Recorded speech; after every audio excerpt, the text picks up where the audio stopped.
Like, here's my point, though. Halloween's its own thing. Yep. It's fall, right? Carving pumpkins, all that fun stuff. Thanksgiving is its own holiday. It needs to be treated as such, okay? I feel bad for Thanksgiving because they just get trampled on by Christmas. They're like at the kids' table. They're like, yeah, we celebrate you. Not even the kids' table, dude. They're outside, and everyone else is inside. Everyone's seeing Christmas carols on the inside. Thanksgiving's like, guys. Yeah, you know. And so Black Friday happens, you shop. I think the earliest you can put up a tree appropriately is the following Monday. Cyber Monday? Cyber Monday. I gotta think about that. Welcome back to the Challenging Church Norms podcast. Yes, I am Pastor Jonathan. I am Pastor Jared. We're on episode 6. Episode 6 today. We've really enjoyed doing these. Thank you for your viewership, your listenership. Whether you're on Spotify or YouTube, it's been fun to do this with you. Today, Apple Podcasts. Can't forget our good friends at Apple. Today we're at episode 6. This topic it seems pretty general. And I'm sure as we talk about this, we're going to be thinking about things within our life that fit into this category. Yeah. But we are talking about labels. How we label others, maybe? How we Not the labels for a postcard. Yeah, in fact, we actually talked beforehand. We were saying, okay, when I said let's talk about labels, we were like, should we do like how to write a letter in the mail, or should we talk about something spiritual? And we decided let's talk about something spiritual. It makes sense, but if you don't know how to label something, that's true. You should label whatever you need to label right now. That's episode 7. We'll talk about how to mail a letter in episode 7. Yeah. Don't hold me to that. Okay. But labeling, that's what it is a human thing.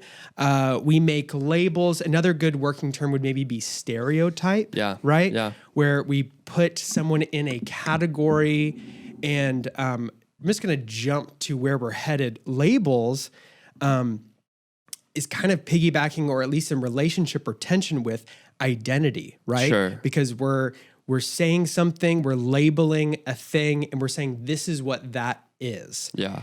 And that can be a dangerous area, especially when we're going to Jesus, because Jesus is saying, no, I'm giving you a new identity. And that's where we're headed today. Yeah. Well, and I would say this too with like, especially labels in today's day and age, it just seems like it's just normal conversation. Yeah. It doesn't seem to be what I feel like it used to be when probably we were kids. Is like someone labels someone something else or says something, and now it's like this big thing. I just feel like now it's part of regular daily conversation. Sure. And you talk, like, people talk about it too in like the working world, business world, right? How to your posture and how to talk to yourself. Like right before you're going into an interview, they always say like, stand in front of a mirror, stand really tall and say really affirming things about yourself. Because psychologically it helps and it probably does. And you're labeling yourself. But you're labeling yourself, right? Of going in, I am this, I am this, I am this. And what can get very dicey and sticky is we can very quickly start listening to what the Lord, or to what the world is labeling us, rather than what the Lord is labeling us. And so, you can easily, you have a bad experience with someone, and hey, you're stupid, right? Next thing you know, am I stupid? Sure. Am I this way? It's speaking something over someone else, no matter how you slice it, right? Exactly. And so, my wife and I talk about this all the time, is when, we're very good at sometimes being like, oh, I'm just so dumb. I forgot to do this. I'm dumb. Right. And very quickly we'll catch it and be like, hey, like, stop saying that. Right. Like, stop labeling yourself that, because if you do it enough, if you repeat the same thing enough, you're going to believe it, even if that's a lie. Right. If you believe a lie strong enough, it eventually will become your truth. And so, it's really interesting. So we're talking about labels, again, very general, but we see labels or stereotypes in the church, maybe ways we label each other, label ourselves. Also, the outside, within the church in the non-Christian world, there's labels maybe we put on each other. Maybe labeling the church, the organization. There's a lot of labels that go into that category where we're saying, okay, let's challenging church norms. We're trying to challenge the things and saying, hey, maybe it's not just this one cookie cutter label. We want to extrapolate. We want to get to the truth of it. It's more complex, right? But as we talk about this, we want to create just a working definition of labels, stereotypes. So a label, this is just from the dictionary, is a classifying phrase or name applied to a person or thing, especially one that is inaccurate or restrictive. So as far as the label goes, we're talking about something that is not quite capturing the fullness of what that thing is. It's restrictive. It's a little inaccurate. Stereotype, similar thing. Stereotype is a widely held but fixed and oversimplified image or idea of a particular type of person or thing. And so those are kind of maybe siblings to those two words, but we're all guilty of this, right? 100%. Because we are trying to figure out life. We're trying to organize ideas, organize people, and we're trying to just get through the day being like, what is going on in the world? And we end up labeling, we end up making certain assumptions or certain things to fill in the gaps, right? Because we're not having a conversation with that person usually. Right. Well, and you said it, labeling and stereotyping go hand in hand so easily that sometimes you can forget which one is which sometimes, right? Because you could be labeled, but then the label could be the stereotype as well of, I'll give this example growing up, right? Being a pastor's kid, it was, oh, you're a pastor's kid.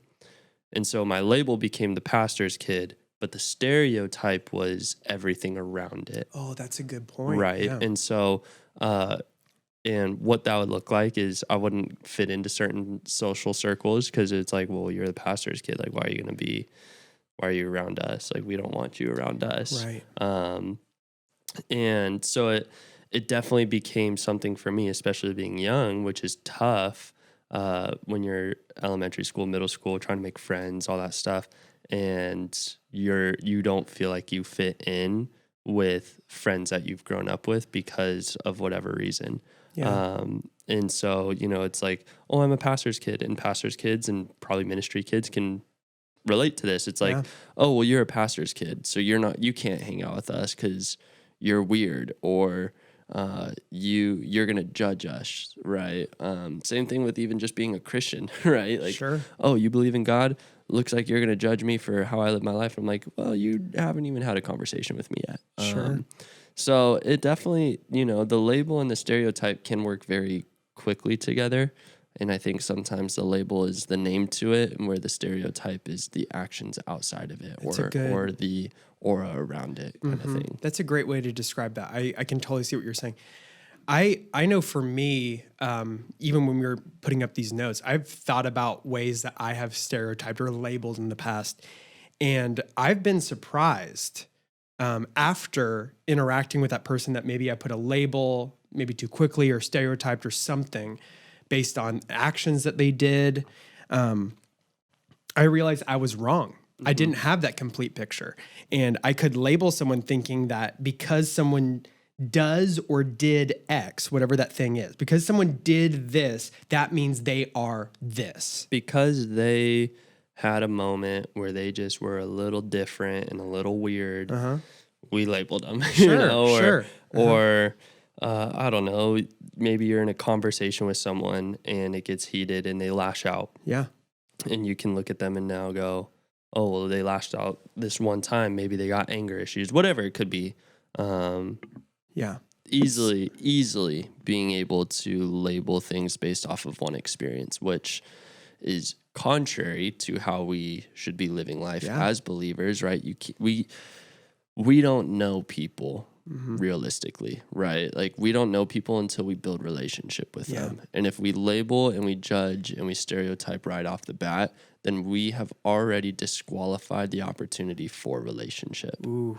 Right? And so it's one of those things where before we can say something, they may look different. They may act different. They may smell different, whatever it may be, to whatever we think they should be doing.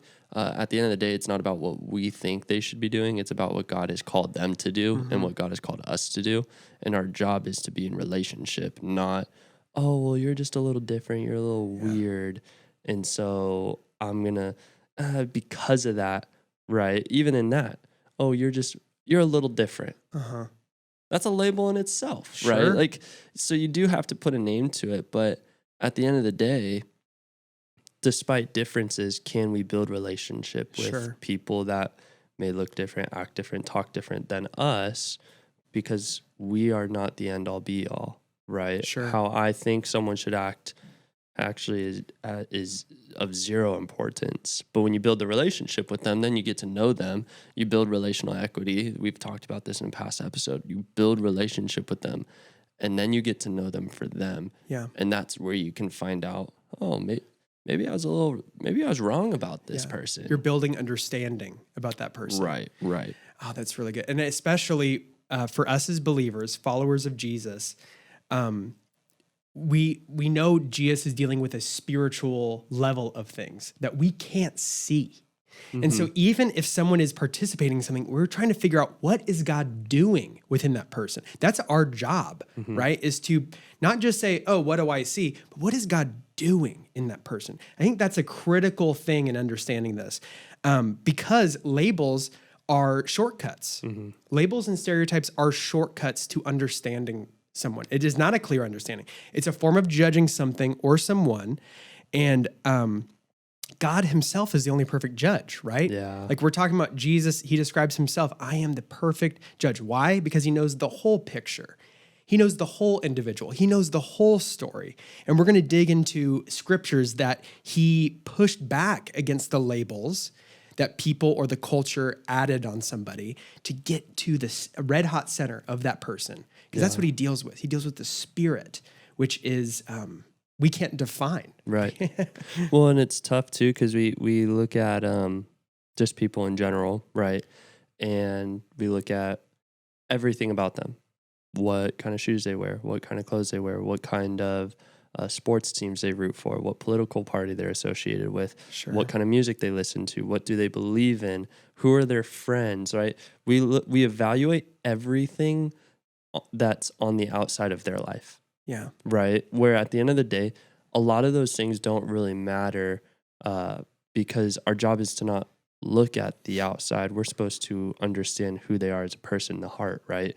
I love this scripture. It's 1 Samuel 16:7, and it says, "But the Lord said to Samuel, do not look on his appearance or on the height of his stature, because I have rejected him," right?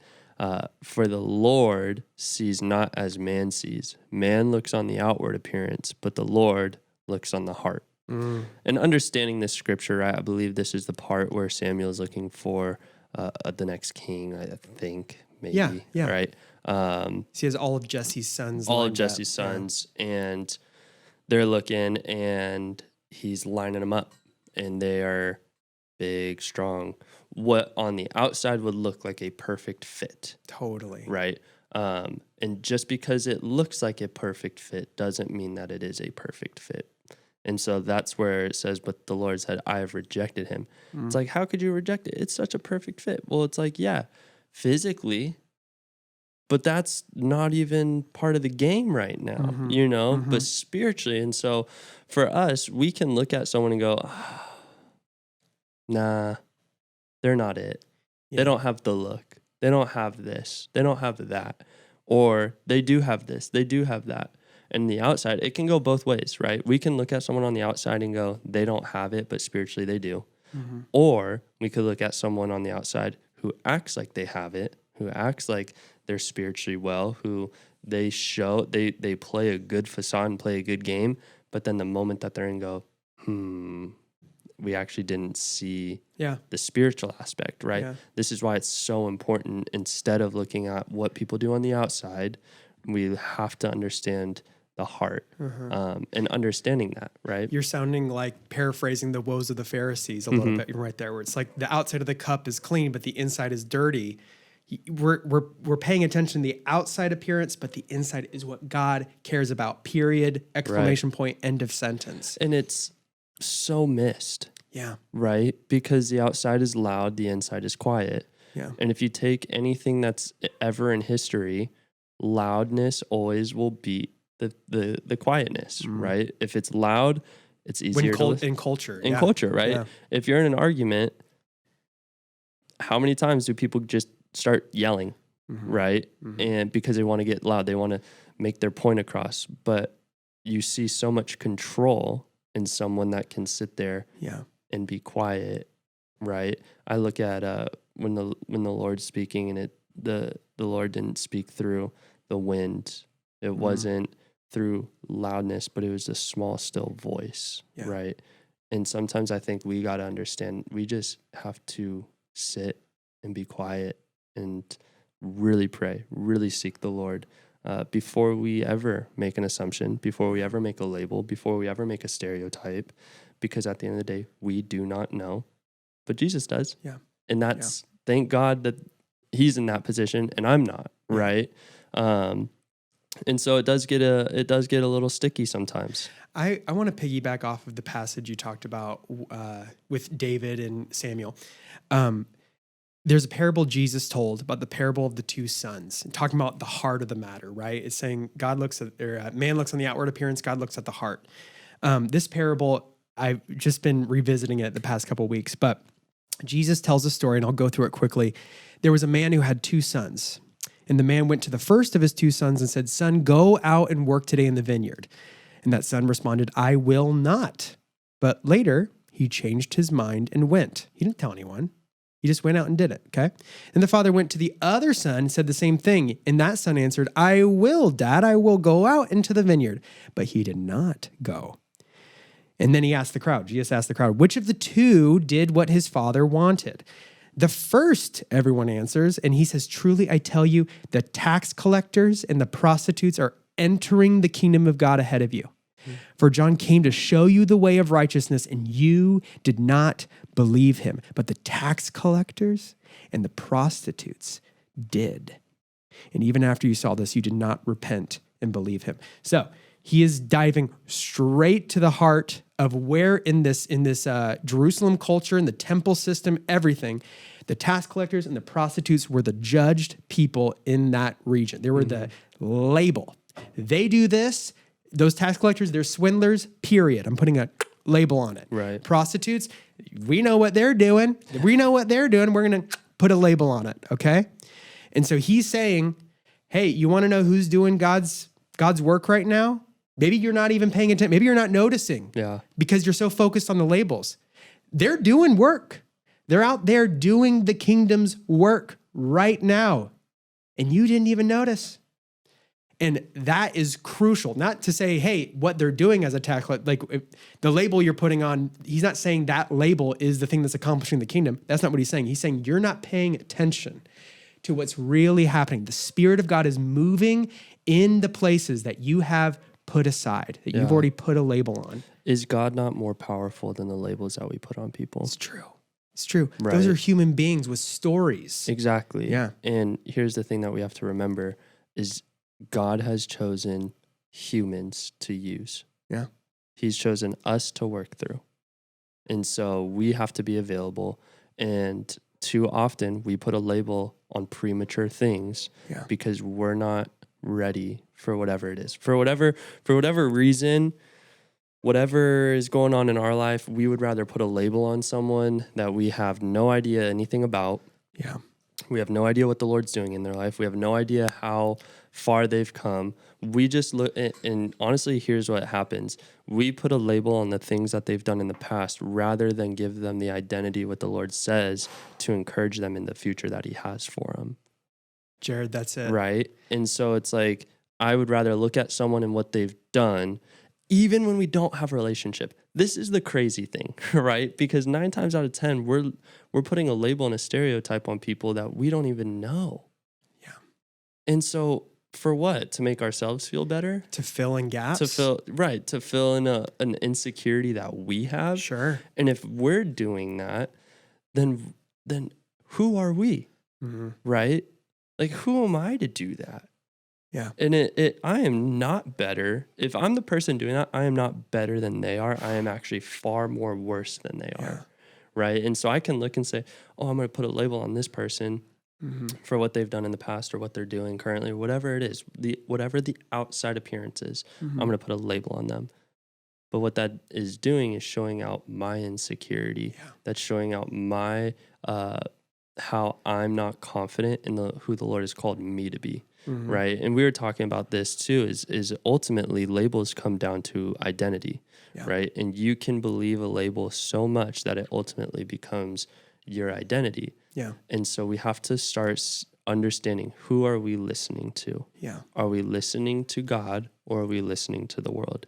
So I have one passage that goes off of what you're saying, Jared, and I want to get to that. But I want to look at that one parable where he talks about the tax collectors and prostitutes. Jesus was extremely aware of the old law, of the Old Testament law. Do not make false testimony. Don't lie. That would be the tax collectors, right? And I'm sure there were some tax collectors that made some lies, right? Mm-hmm. Do not commit adultery. Prostitutes are out there doing a version of that. Yeah. Okay. So he was aware that the Old Testament says don't do these things, and some people in these labels are doing them. Okay. And so, but he's also saying that's not the full picture. We're just label.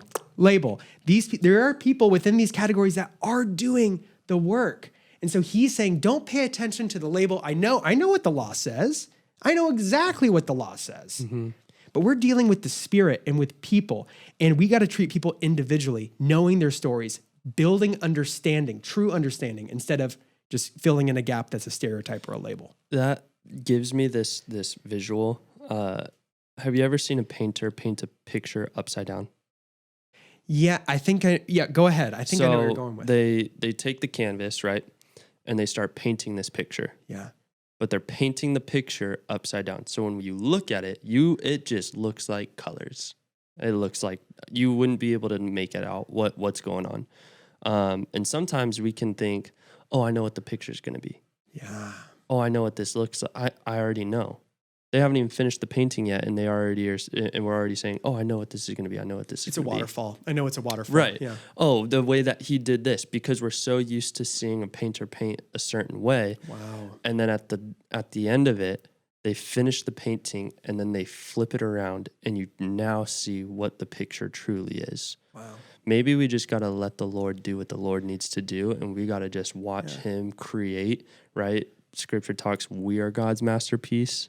And so we have to sit and allow the sculptor and the painter and the creator to finish creating the thing that he's doing in someone before we even put a label on it. Yeah. Because if we can't wait and we just want to finish it for him, then that picture is going to get ugly real quick. You're going to have different people painting in, and it's going to not work. It's not a Can't have multiple picture. Artists. Yeah. Can't have multiple artists. It's really good.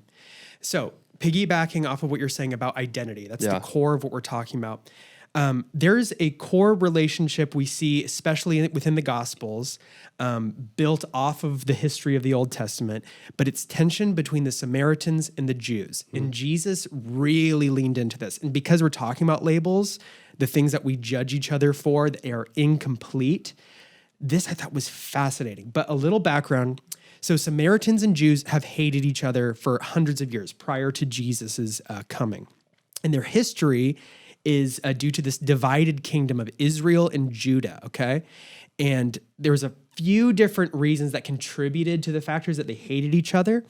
But really it came from the king of the north, Jeroboam, changed worship to pagan worship.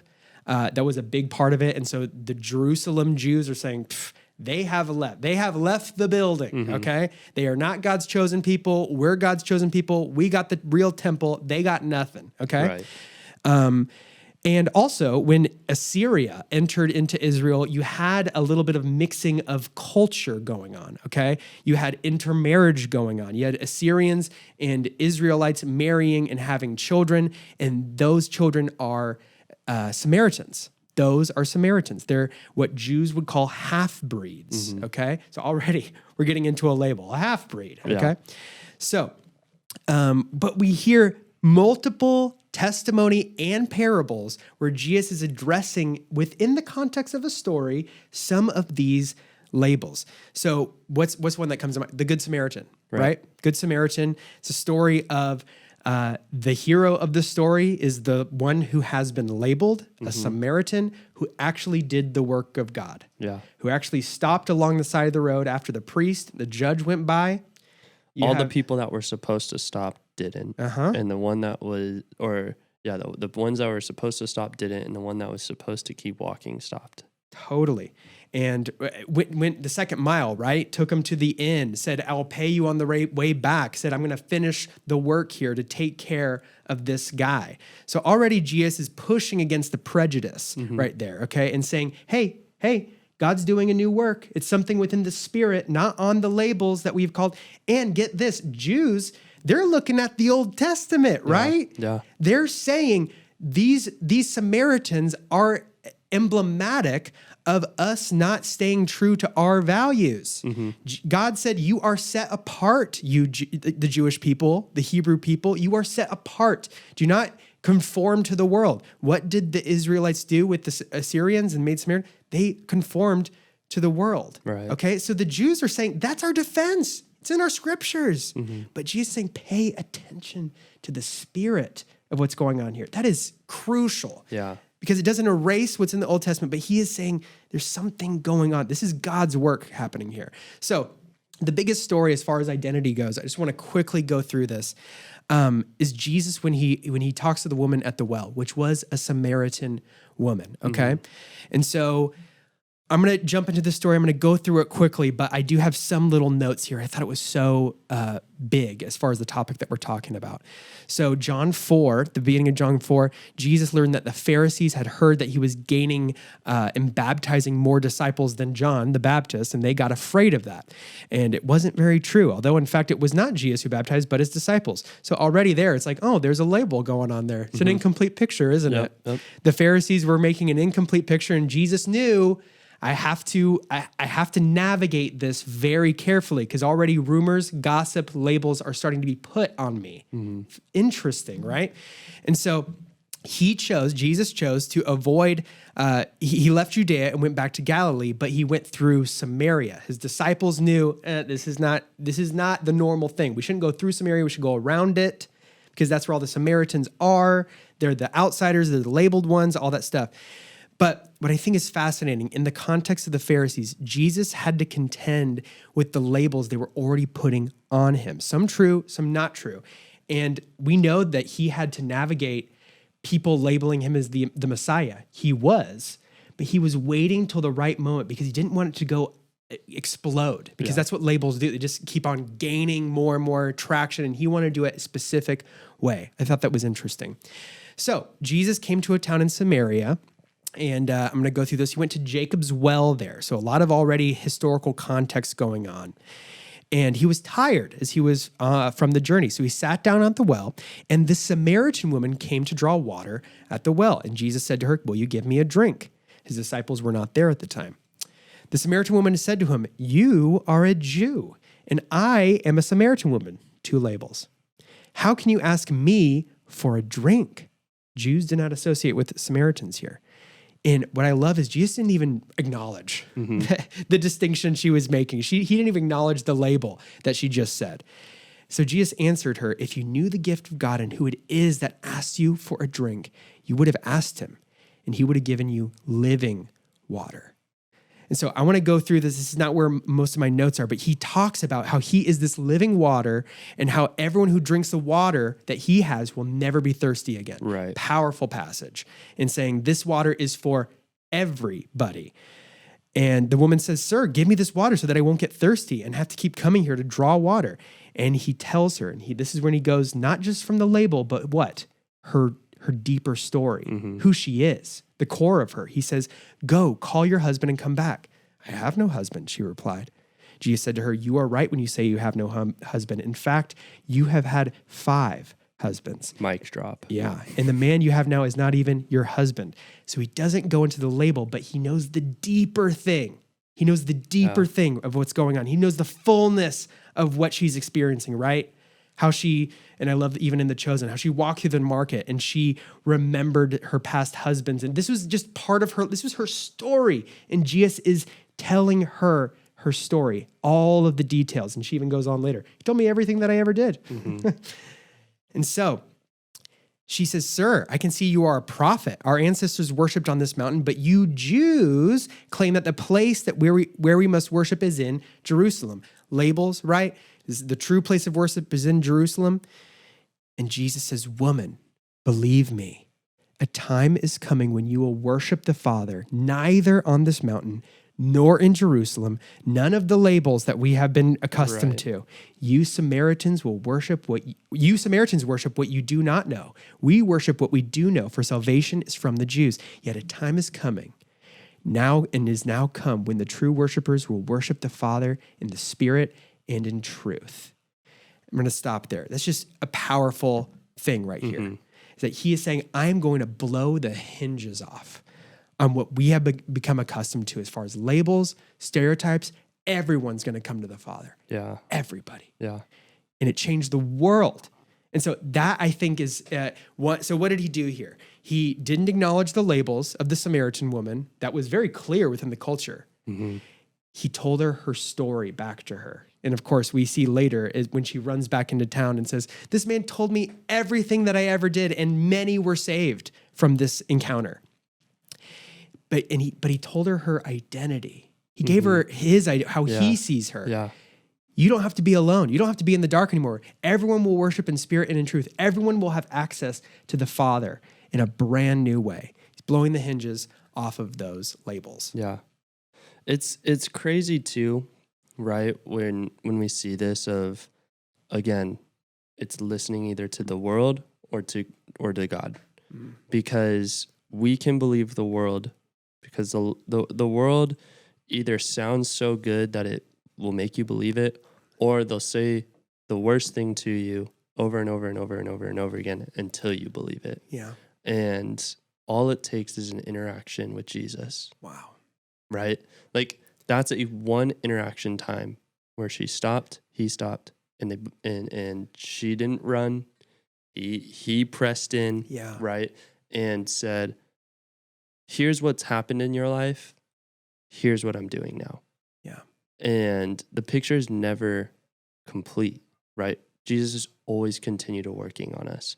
And so we have to understand, like, it goes back to the relationship part, right? Where Jesus has the authority to then speak into this woman's life where, hey, I'm making a stop and saying, if you knew, right? I love you added the last part in verse 25, and it says, the woman said, "I know that Messiah called Christ is coming. When he comes, he will explain everything to us."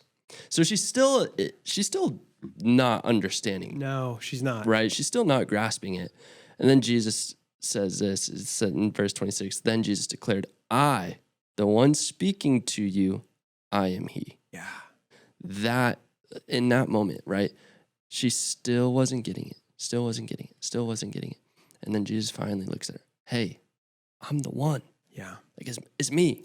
And so, we have to be careful as believers to not allow labels and stereotypes to push people away from coming to Jesus. Yeah. Right? Because I look at it in a church world where we can easily push people away. We don't like how they act. We don't like what they do. We don't like their past. Right? And sometimes I think we get so caught up in the labels and the stereotypes about their past that we forget that Jesus wants to do something in their future. Yeah. And so we try to get in the way of them experiencing that. Yeah. And I think sometimes we just say, "Hey, I know Jesus loves you. I know Jesus calls you son. I know Jesus calls you daughter." And at the end of the day, like real talk, being a son and daughter, that matters, right? We are loved. We're loved so much that he was able to give his life for us. And so, I look at James 4:11-12. It says, "Do not speak evil against one another, brothers. The one who speaks against a brother or judges his brother speaks evil against the law and judges the law. But if you judge the law, you are not a doer of the law, but a judge. There is only one lawgiver and judge, he who is able to save and to destroy. But who are you to judge your neighbor?" And so the moment we start doing the things that it is not our job to be the judge, it's not our job to do that. The moment we start doing that, that is when we start to do the evilness, right? Wow. We start to speak evil. We start to put a label on someone. We start putting them down rather than building them up, right? Yeah. Jesus' interaction when he looks at her and goes, "Go call your husband." She's like, "I don't have a husband." He's like, "You're right. You got 5, right?" It's like, ooh, burn. But in that moment, he's pulling out what has happened in her life and saying, "This is unfortunate. Go tell people, right? Yeah. Go and be a light now," and changes the whole trajectory of her life, right? Yeah. You were right when you say you have no husband. The fact is you have had 5s, and the one that you, and the man you have now is not your husband. What you have just said is quite true. Like, yeah, you ain't lying. Yeah. And so we just have to understand, like, there comes a point where we have to make a decision whether we're going to start seeing people the way that Jesus sees people, or we're going to continue to see people the way that the enemy wants us to see them. Yeah, it's true. We're pulling another scripture out, but Jesus didn't come to condemn the world, but save it. Right. He didn't come to label people, but save them. An individual, his chosen children, his sons and daughters, right? I want to start thinking that way, right? I don't want to make shortcuts, do the label thing, the stereotype thing, just to make a shortcut. It's lazy. It can be lazy. There could be fear behind it. And I want to even make a comment here, because I think someone could be listening to this and thinking, okay, Jonathan and Jared, I agree with you. But the Bible talks also about how we shouldn't conform to the world. We should be able to make value judgments around certain things. We shouldn't, that there are dangers of corrupt company, right? And that requires some at least understanding or making a judgment on something. So I acknowledge those things. And that I think requires a good picture. You have to really investigate to create those claims at that point. But I will also say this, and I'm not trying to add something to scripture here. I just want to look. We see Jesus a lot spending time with sinners, a lot, eating with them, spending time with them. And that was what the Pharisees accused him of. They said, this guy is not the Messiah. Do you see what he's doing? Right. He is spending time with sinners all the time. Spending time with the people that are not making those right choices according to what they saw, right? And I just want us to think, how many people that Jesus hung out with, these sinners, probably had the correct theological understanding or adhered to the truth like he did? Probably none. And I think there's a lot of times where I have limited myself being like, that person believes something that I think is dangerous, and I don't spend time with them. Yeah. Or, I have verses to say, hey, don't spend time with the corrupt company or whatever. We're going to say, wait, this is more complex, right? Jesus is spending time with them, and they didn't have the correct theology. He didn't go through a quiz like, all right, what do you believe? Let's go through each one. He just spent time with them. And that's the point, right? Is like, when Jesus is hanging out with the sinners, he's not looking at them saying, do what I'm telling you to do. Fit my label. Fit what I believe. Right? And like, this is God in flesh. Yeah. And so we have to understand, Jesus is not looking at them and saying, we got to change everything about your life. You need to start acting more like me. He goes, no, you're my son or daughter, and I love you, and I just want to spend time with you. And you're broken, you're hurting right now, and actually, you don't even know what you're doing. Yeah. Right? You're just doing what the world is doing. Right? And so, like, we can't be surprised when the world acts like the world. Sure. We just can't, right? Like, they don't know. They just don't know. And so Jesus spending time with them gives them time to understand what is true, what is right, and not because he's saying, conform to what I believe.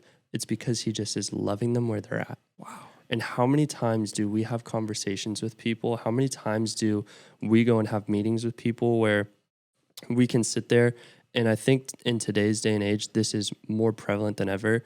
It's if you don't believe what I believe, then you're wrong and you need to change to what I am, right? Mm-hmm. You need to believe what I need to believe or what I believe because I'm right. Because Mm-hmm. my opinion matters. My opinion is truth. And at the end of the day, we believe that opinions are facts. That's just, those are two different things, Sure. right? Sure. And so what I see Jesus doing a lot is spending time. Yeah. And here's the thing, we don't know what those conversations are like. We don't. And that's important. Right. Yeah. We don't know how it's going down. We don't know the context. All we know is the outside appearance of what Jesus is doing, Mm-hmm. of sitting there being with the sinners. Because that's what the Pharisees saw. So that we know that. But we do have, and I don't want to interrupt you, Jared, Yeah, but yeah. we do have context of that woman at the well. Right. As a conversation where he knew that woman's inner story. Exactly. And I don't think Jesus is looking at people and saying, "Oh, you're a sinner. Let me just call out all your sin." Mm. I don't think that's what he's trying to do. I think and mind you, Jesus is probably good at knowing how to talk to people, right? Yeah. And knowing what to say and how to say it. And so I think there is a value of getting to know people, getting to understand their story, right? There are going to be times where the Lord downloads a word of knowledge for you, and guess what? Boom, you can go for it. Mm-hmm. But a lot of the time too, you got to spend time with people, and you got to spend time with people that live a different lifestyle than you sometimes. And there are times where I've been hanging out with someone and they're not a believer. They believe vastly different things than I do, but I build relationship with them. Yeah. And my goal is not for them to believe in Jesus at the end of the day. My goal is to love them the way that Jesus loves them. Mm-hmm. And if at the end of the day they go, "Hey, I want that," then that's the biggest prayer. Yeah. And every single time that has happened, they have come to know the Lord because of that. It's not about, "Hey, just believe what I believe." It's not just, "Hey, let me just try to get you up into heaven." Like, that's not my job. My job is, I'm just going to love you, and I'm going to love you the way Jesus loves you. And I'm going to be honest. When you ask me a question, I tell people this all the time. You ask me a question about Christianity, my life, my relationship with God, you have opened the door, and I am not afraid to step through it. And so if you open up the door, sure. get ready, because it's coming, right? Yeah.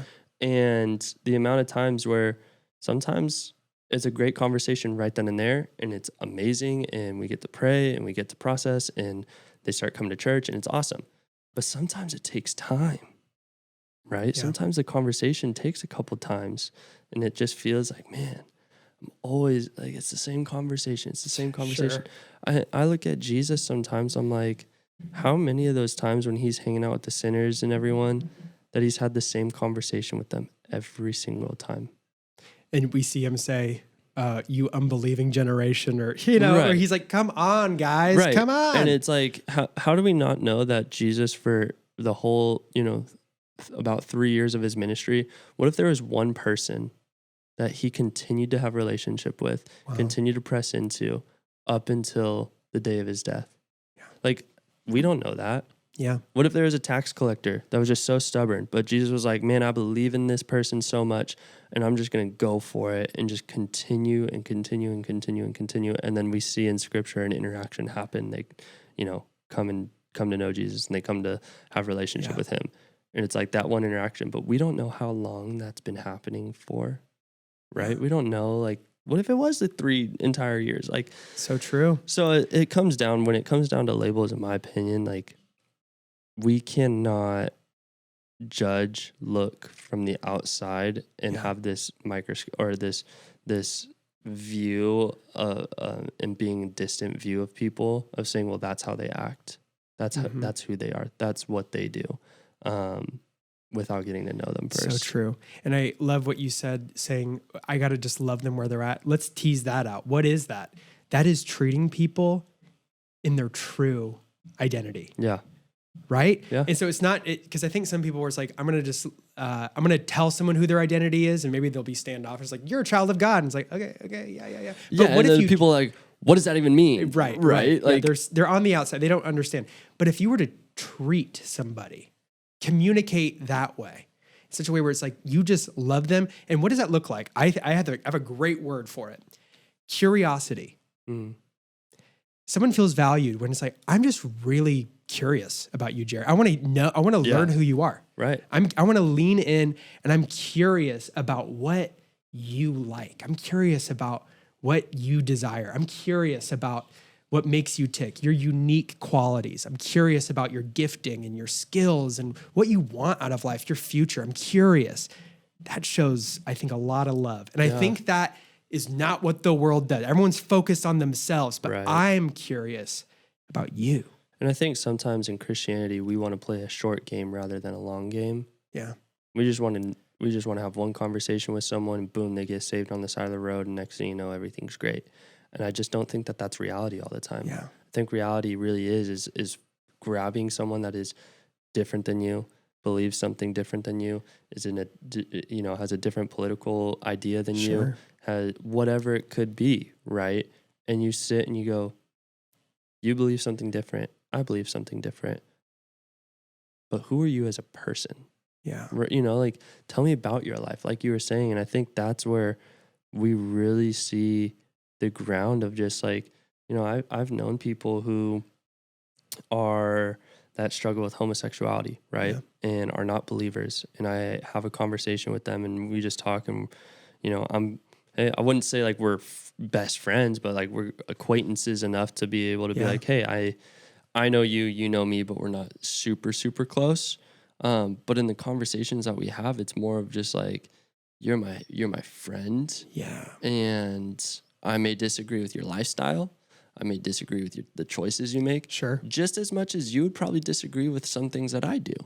But at the end of the day, my job is to come alongside you and love you the way that Jesus loves you, and not shove it down your throat, not, hit you over the head with a Bible, not do all those things. And there are times where that might need to be, right? Depending on the relationship you have with someone. If you and I have the relationship that we do, and I'm going all out of whack, I would expect you to hit me upside the head with a Bible, Sure. But I think really we got to understand, like, you can be, especially in this world right now, and especially in this generation, what would it look if you just took a step back and didn't label, oh, that person's a Republican, I can't even go near them. Oh, that person's a Democrat, I can't be around them, Instead of that stopping you, what if you were to be truly what a Christian is a little Christ? What if you were to really truly be like Jesus? Yeah. Be the hands and feet of Jesus and truly give them a shot. Yeah. And I think a lot of times we honestly are going to get opened up to a world that we never knew, because we're going to understand them and their story rather than the label that the world's put on them, that they've put on themselves. Like sometimes we can put a label on ourselves and wear it like it's a badge of honor. So true. So, and I just want to tease out, and really as we close out, you said you said a mouthful, Jared, that was so good.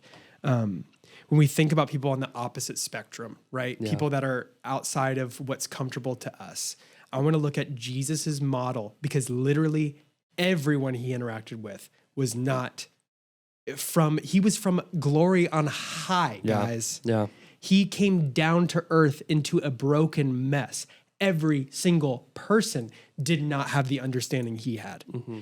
So why did he choose to be with him? And that reason should be the reason we do as well, right?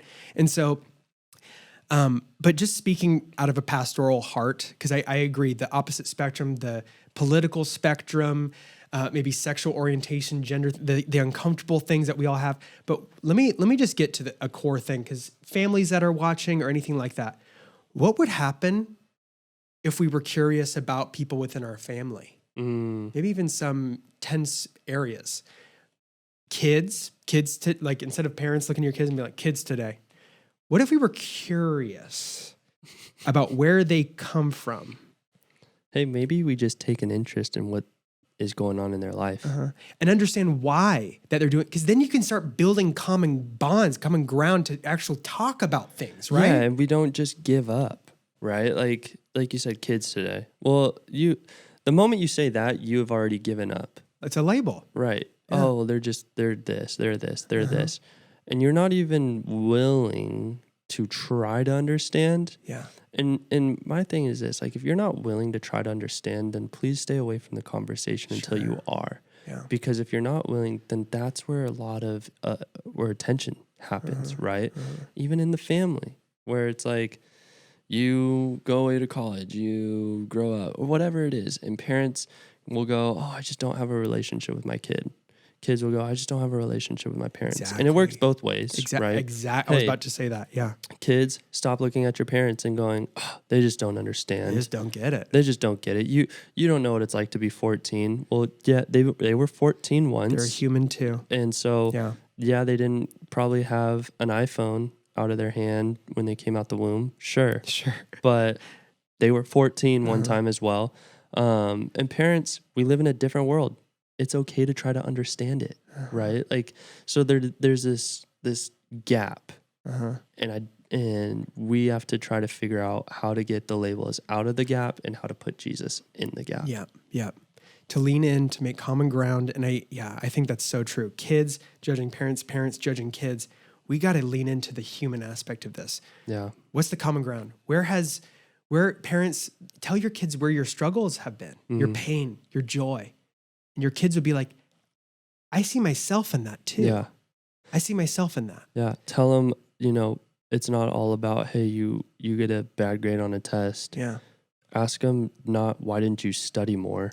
Ask them, hey, did anything happen this week to stop you from achieving what you wanted to? Wow. Yeah. Right? Like, I think sometimes we think the end all be all is success in whatever it is. It's like, maybe instead of pushing our kids to always be the best at whatever it is, maybe we just got to come alongside them and say, like, how are you doing as a person? Yeah. What's it like to be 14 years old right now at high school? Because it's vastly different than what I coach football for our high school, and I'm around kids every day. Yeah. Vastly different from when even I was in high school. So true. Which was not long ago, so it's and like, we had phones back then, but even phone usage is way different. Right. Yeah. Like I did a social media thing one time at a high school. My screen time daily average was 4 hours, and that was mostly like maps, messages, and like my email. Right. Yeah. I had a student one time pull out their screen time. It was 18 hours a day. Where do they sleep? My point exactly. And it was like 10 to 12 hours on TikTok. And I'm like, dude, that's a full-time job right there of how much time you're, right? So like, that's a whole different world that we live in. Yeah. Totally. And so maybe we just got to take a deep breath and then just say, okay, it's okay if things are different. Yeah. Let's try to understand. Let's try to come alongside. Let's try to love each other like Jesus loves us. And I think the more that we continue to do that, we're going to see a lot of change happen. We're going to see families grow closer together. We'll see, kids and their siblings grow closer together. We'll see marriages grow closer together, right? And then we're going to start seeing a world that changes for the better. And here's the thing, it's not a world that all believes the same thing. There's going to be differences. Yeah. We're all different individuals. But I don't think the goal is everyone's doing the same thing as robots. I think everyone is loving each other. Everyone is understanding the will of the Lord for their life and operating in that.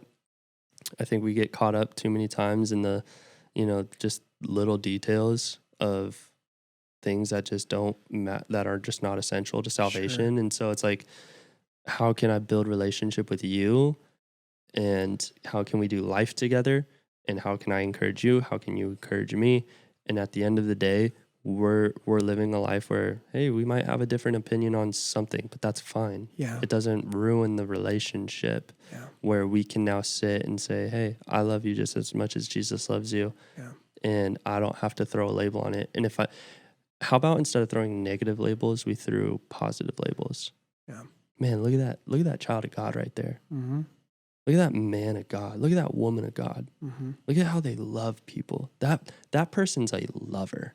They love people so well. Man, that person's so loyal. Like, what would happen if we started doing that rather than like, that person's weird? Sure. Like totally. So what uplifts, right? Exactly. So, man, we could talk about this, I think, for another hour at least. Easily. And we wanted to talk about labels that we put on ourselves. So maybe that's another episode. Yeah. I think that's like maybe the next one.